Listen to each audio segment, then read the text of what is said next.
Good evening, my viewer. Welcome to the Virtuous Woman Show. My name is Reverend Ruth Kayo, and it's always a pleasure to be with you every Sunday evening. And like I've always said before, and I like quoting this, that anytime you stop growing, you start dying.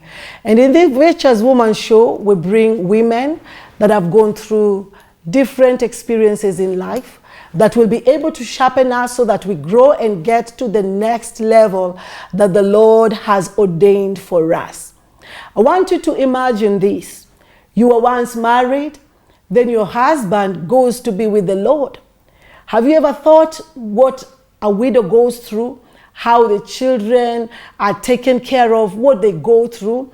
Or do we leave them just after we've buried their husbands? What next? What happens to a widow?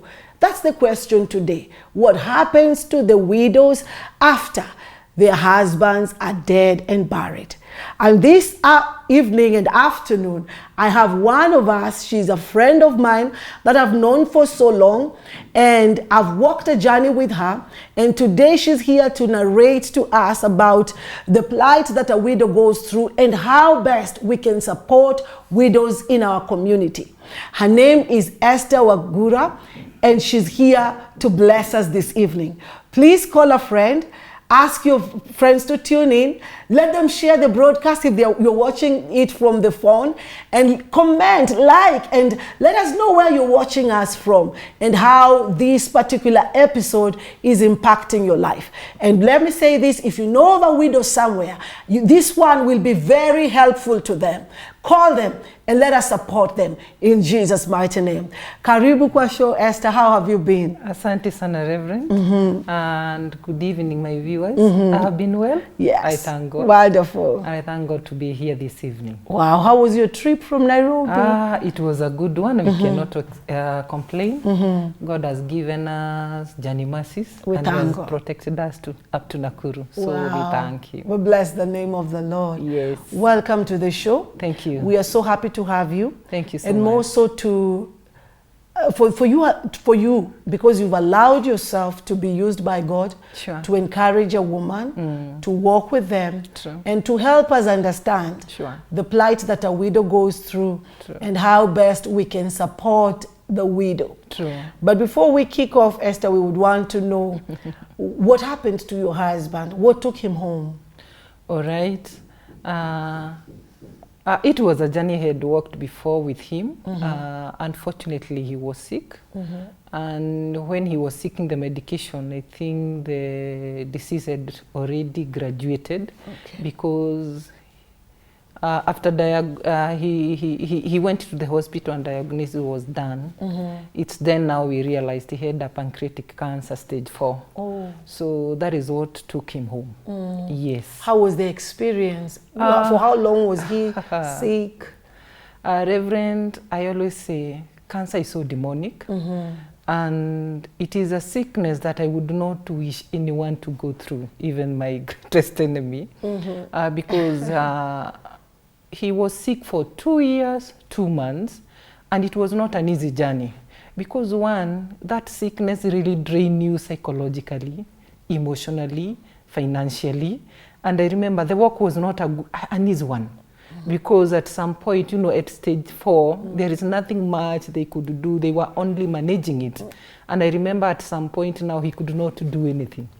He could not walk, he could not, literally, I was doing everything. Even when he's going back to the hospital for chemo, he was on wheelchair, you are alone. So it is not a good experience. It is a painful one. And especially now when you're handling a cancer patient. So you are forced to remain strong because what they go through is really a hell. So you want to look strong, especially emotionally, even to help him also, overcome the challenges that they go through. So it's not a good journey. It isn't. You went through, you were emotionally drained, financially drained, and now after all this has happened, he goes home. Yes. How was your mourning period? Did you have people that supported you at that particular time? Even before his passing on, I think like 90%, I was all alone with him and my children. Because one, the family had kept off, apart from my two sisters. So both family, I cannot say there is much that they offered. So the friends, because of what had happened, had kept off. So I was left alone with him and my church, because my church came in handy. So those are the family that I had, they really worked with me. And a certain relative I like talking about, my relative who came maybe, I think before, like 6 months before his passing on. Baba Faith and Mama Faith and the family, they really came in and they really helped. But you know, sometime is about, you know, taking him to the hospital. And I remember, especially during chemo season, it was not a good one. Mama chozi yenye nililia Kenyatta for those 2 years. Because one, I would, you know, have somebody who would help me carry him now to the hospital. Unachiwa kwa gate. He is in wheelchair, you are alone. So it is you now to move with him in every point with him. Mind you, you are alone, you have to look for the finances, you are the one now who is responsible in the family. I had a job. I was trying to balance a lot of things. But I thank God, because of his grace, I was able to, you know, to go through all those. Yeah. Yes. He died, then after that you went through the mourning process. Yes. And now you got another title of being called a widow. A very painful title. It's not a good title. Yeah. Mourning is not easy, but sometimes it becomes easy when you have people who are supporting you or who are helping you to mourn. Because, for instance, myself, after now we buried him, we went back home with my children. Mind you, I had walked another journey of pain. This is the mourning season again. You are just there alone. You have kids to take care of, emotionally, financially, every responsibility now that belonged to him, and you, now me. So it is all around Esther. So the morning was not easy one, but life had taught me to look strong. So every time you see Esther, you see a very strong person. But I had not had anyone who I can say we had a very close, you know, walk with that will help me overcome. So Neela, you look strong, you go back home, you go to your bedroom, you take shower and you start crying in the bedroom.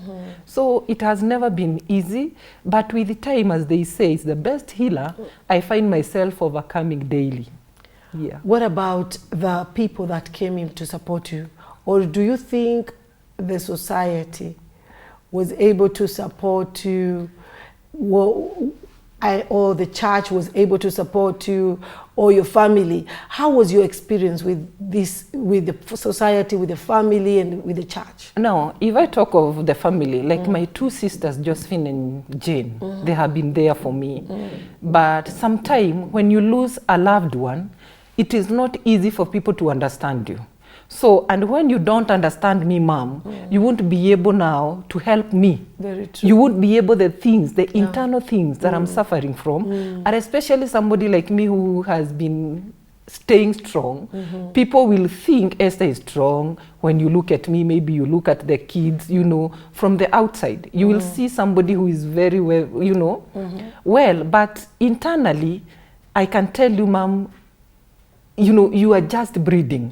When it comes to church, my church, I always talk about my church. It is the best church that I would love to. Because it is a family. They have always been there, even before his passing on. They're always there. But there are those things, the heart, that sometimes nobody will be able to understand them. And when you find yourself as a widow, sometimes life forces you to reserve yourself. So unakutaga hata kama ni church, sometime I don't blame people, because nobody will really understand you unless you have a very close walk with the person. And I found myself, even if it is church, namalizaga church, I'm gone. I don't want to mingle and interact with people because of the society that I want to talk to.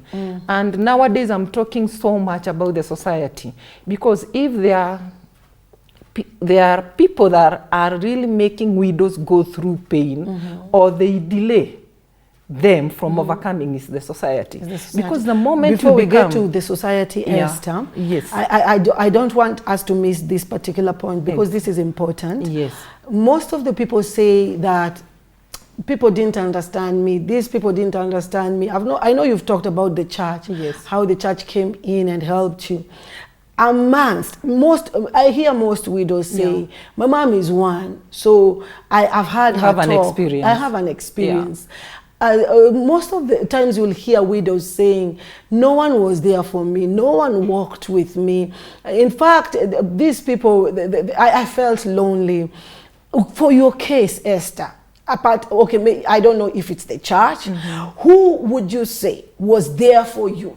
And maybe we could say, because I believe out of the many people we have in this world and systems, there's just people that would maybe not understand you, but at least walk with a widow and understand and say, so that we can build on that and encourage those people and tell them, hey guys, you're doing a good thing. Keep on standing with the widows. Yes, I know the society. We are coming to the society. But who would you say was able to stand with you at this particular time? Perfectly. My church. Your church. I always talk of my church. And when you talk of your church, do you mean your pastor or do you mean... From my bishop, the mom, and especially the ladies in church, the women, ministry in church.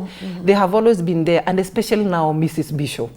Because the rest will come when maybe they want to comfort me in general. But mom is one woman that really keep on, calling, Esther, how are you doing? How are the kids? Blah, blah, blah. It's like now, I cannot go for a week without mom talking to me. Wonderful. And the family is divine church. Yes. They always, they really wanted to know how is Esther doing. If they miss me in church for a week or two, you will find that there is a lady in church who would, will send somebody to Mama Jerry's place. Can you go check how Mama Jerry is doing? So I can say the church has always been there. And that is why I tell people, you better have a church, because that is another family that it will never throw you away.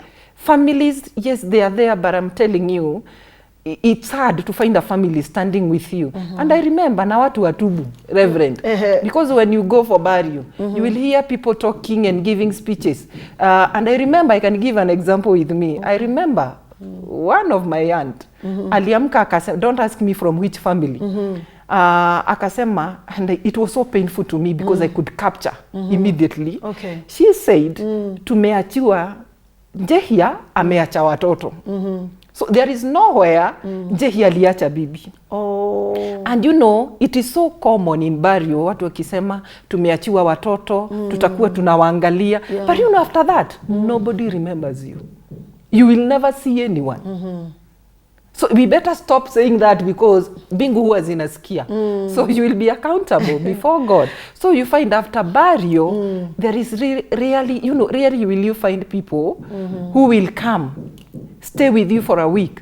Like me, I don't think there is hakuna mahali nilipata mtu atawakukaa na even a week.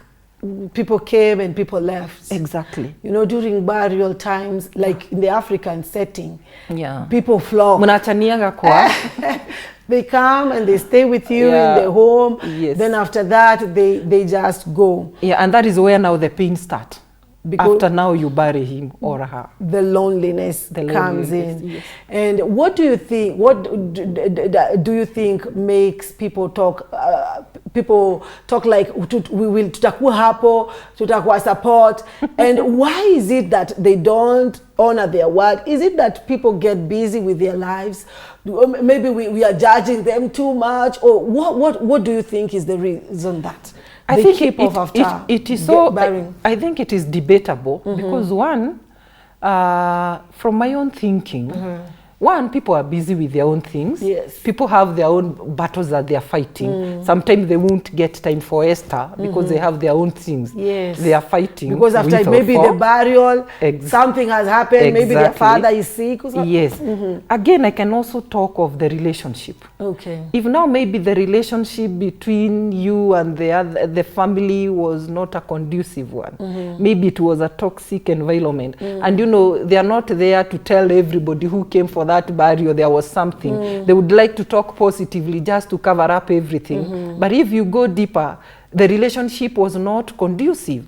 So it has some factors that you can say sometimes they affect. Yes. The relationship, The why relationship. people promise and then they don't come. Exactly. We're going to take a short break. I believe that Esther is helping us to understand the cry of a widow, the plight that a widow goes through.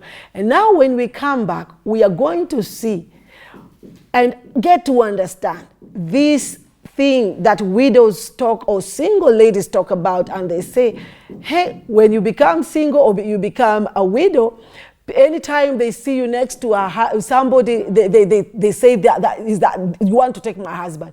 We want to know, what is this that we hear widows complaining about, and how can we help it? Because Esther has been a victim. We'll be back after this. Keep tracking with us. God bless you.